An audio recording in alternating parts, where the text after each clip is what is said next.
अब अगली बात पे आते हैं कि ये जो 5 गिरे हैं ये खुलेंगे कैसे। ये बहुत इंपॉर्टेंट बात है। एक दफ़ा फिर मैं आपके सामने रिपीट करता हूँ कि हम बच्चे के हमारे ज़हन को खोलने के लिए इन 5 सवालों के जवाबात के ऊपर हमारा तालीमी निज़ाम होना चाहिए और इस पे फ़ोकस होना चाहिए हमारा। और ये बहुत क्विकली ओपन हो सकता है। जैसे ये 5 गिरें खुलती हैं एकदम टारगेट्स क्लियर हो जाते हैं। एकदम टारगेट्स क्लियर हो जाते हैं। हमारे अज़हान कोई ऐसा नहीं है कि वज़न में कम है। 1 ग्राम का फ़र्क नहीं है। मैंने कहा कि वेस्टर्न बच्चों के जो माइंड्स हैं उनमें और हम में कोई मेंटली फ़र्क नहीं है, कोई मेडिकली, कोई physically, there is no difference. But why ज़मीन आसमान का फ़र्क है परफॉर्मेंस में। क्यों? वजह यह है कि वो उनका सिस्टम उनको टारगेट देता है क्लियर। इनकी इन गिरोह पे काम किया जाता है।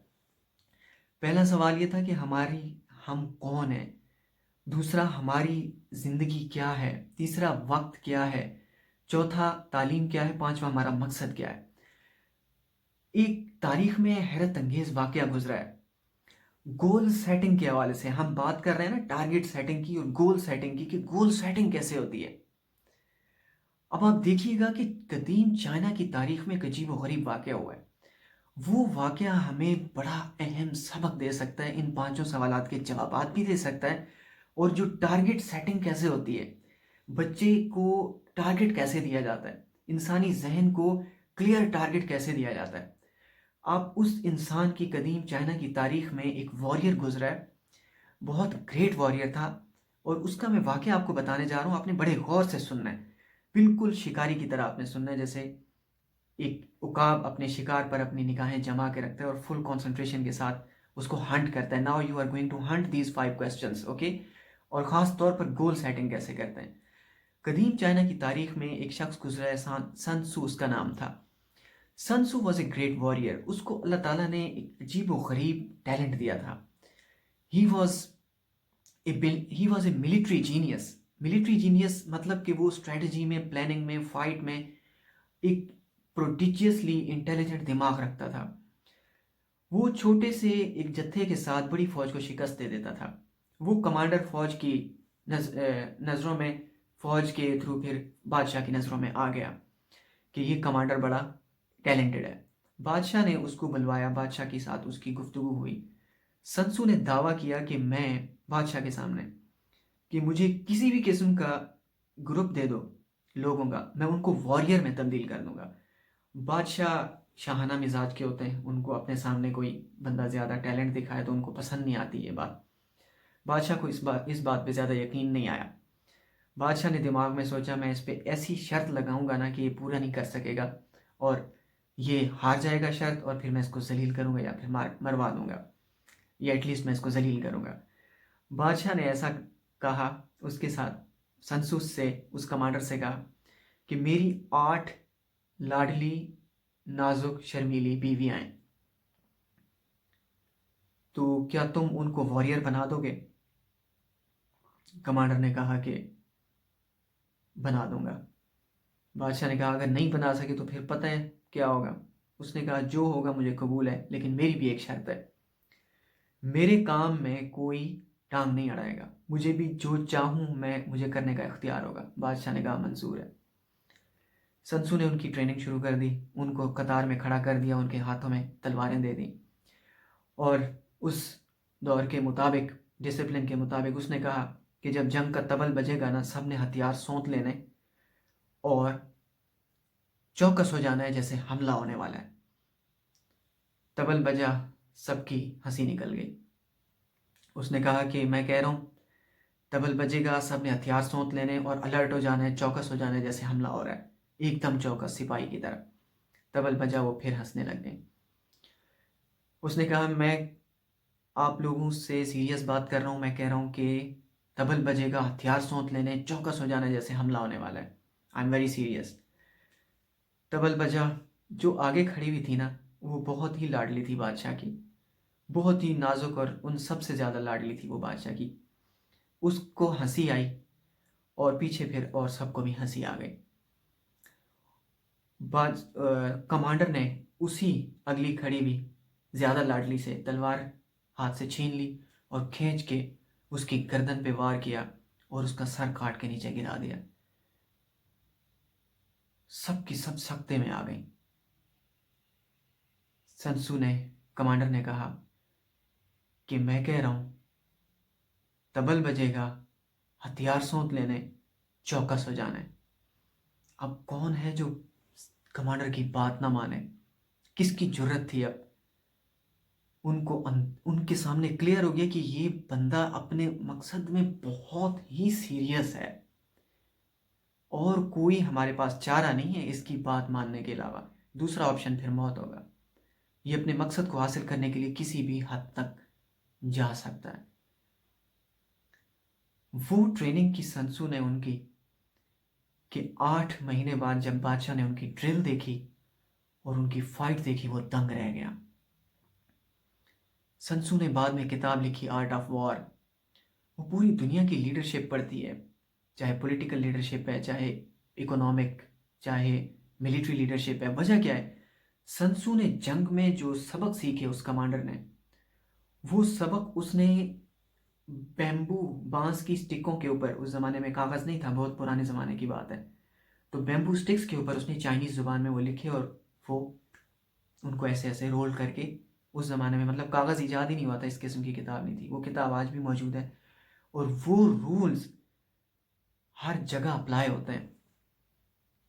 हर शोबा इसलिए पढ़ता है कि वो उसके उसूल तो उसने जंग में सीखे हैं, लेकिन वो अप्लाई जिंदगी के हर शोबे में होते हैं। वो बातें बड़ी प्रिंसिपल बातें हैं।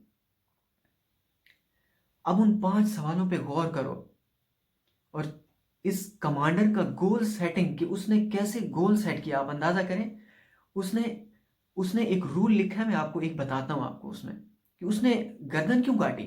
उसने अपनी किताब में लिखा है कि मैंने गर्दन क्यों काट के गिरा दी, इस हद तक मैं क्यों चला गया। वो कहता है कि अगर कोई इंसान आपकी बात नहीं मानता है, आप पेरेंट्स हैं, आप टीचर हैं, मेरी इस बात को, ये इस बात का ना जरा सोच समझ के मतलब लेना है, क्योंकि सुनने वालों में टीचर भी होते हैं, पेरेंट्स भी होते हैं, हर तरह के लोग होते हैं। इल्म जो होता है ना, इल्म, उसका इस्तेमाल ज़रा सोच समझ के होता है। ऐसा ना हो कि आप गलत मकसद के लिए इस्तेमाल में लग जाएं। ये बात बड़ी सोचने और समझने की है, कि कहता है कि अगर आपकी बात कोई सुनता नहीं है या आपकी बात कोई मानता नहीं है, ओके, आपकी बात को अगर कोई सीरियस नहीं लेता है, तो इसमें सिर्फ और सिर्फ आपका कसूर है। आपने अपना मकसद क्लियर बताया ही नहीं है। जब आपका मकसद क्लियर हो जाता है ना लोगों के ऊपर, तो फिर किसी की जरूरत नहीं रहती कि आपकी बात ना माने।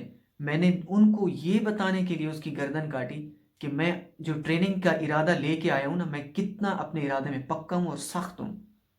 मैं अपने इस मकसद को हासिल करने के लिए किस हद तक जा सकता हूं, ये बात उनको बताने के लिए मैंने गर्दन काट के दिखाई। और ये उसी वक्त उनके सामने फिर क्लियर हो गया। गोल सेटिंग आप देखें, हम बच्चे को क्या गोल दे रहे हैं? प्लास्टिक की ट्रॉफी? वो इसके पीछे लगने वाला नहीं है, वो बेवकूफ बनने वाला नहीं है। ये 5 सवालात क्लियर करो बच्चे के आगे। जिंदगी क्या है, वक्त क्या है, हमारा मकसद क्या है, तालीम क्या है।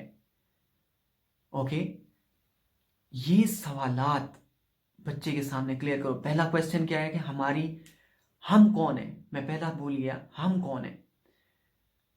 इस वाक्य पर गौर करो। हम सब क्यों उसके बताए हुए उसूल जिंदगी के हर शोबे पे क्यों अप्लाई होते हैं? क्यों? क्योंकि हम सब वॉरियर हैं। हम वॉरियर हैं।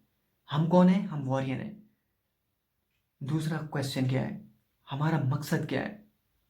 मकसद हमारी जिंदगी का शिकार है। We are warrior. इंसान गारों के जमाने से शिकार करता चला रहा है, आज तक इंसान का मकसद नहीं बदला है, शिकार बदल गए। इंसान जब गारों में होता था, वो रात के टाइम वो अपने स्पीयर तेज करता था, पत्थरों की बनाई हुई नोकों को तेज करता था वो, क्योंकि उसको शिकार पे जाना होता था सुबह। आज इंसान ऑफिस जाता है, वो दिमाग से हंट करता है। बच्चा तालिब इल्म किताबें उठा के स्कूल जाता है, वो दिमाग से इल्म को हंट करता है। शिकार बदल गए। लेकिन आज भी इंसान है शिकारी। पहले जंगें तलवारों से होती थीं, आज दिमाग से होती हैं। एक बटन से वेपन ऑपरेट होता है, जमीन से बैठ के ड्रोन ऑपरेट होता है, और वो दुनिया के दूसरे कोने में शिकार कर रहा होता है। तो हम कौन हैं? हम शिकारी हैं। वक्त क्या है? तीसरा क्वेश्चन क्या था? वक्त क्या है? वक्त वक्त बेरहम कमांडर है। ये याद रखना। हम मुसलमानों को ये बात समझ में नहीं आ रही। हम दुनिया में सबसे ज़्यादा नॉन सीरियस और मजाक को पसंद करने वाले और मजाक में पड़े हुए हैं। हमने सबसे ज़्यादा नॉन सीरियस कल्चर बनाया इस दुनिया में। गैर मुस्लिमों ने इतना नहीं किया जितना हमने नॉन सीरियस कल्चर बनाया। और हम नॉन सीरियस कल्चर अपने तालीमी इदारों में भी ले आए हैं। और वो क्या?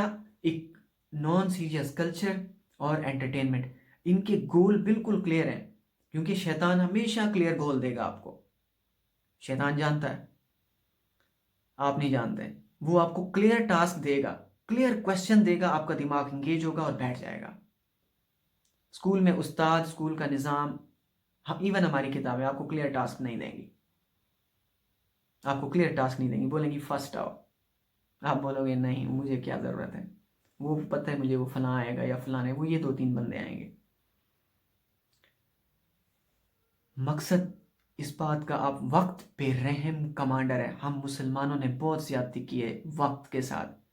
हमने बहुत मजाक उड़ाया, इसके सामने बहुत हंसी की है। फिर क्या हो रहा है कि आज हमारी गर्दनें उड़ रही हैं। हमारी गर्दनें काट काट के गिरा रहा है वक्त। हमारी मुसलमानों की तो मैयत पे लोग हंसते हैं। आप देखें कश्मीर में, फ़लस्तीन में, जब कभी आप वीडियो के नीचे कमेंट्स देखें तो दुनिया वाले मुसलमानों की मैयत को आप सीरियस नहीं लेते। वजह क्या है? कि हम खुद सीरियस नहीं हैं। हम खुद सीरियस नहीं हैं।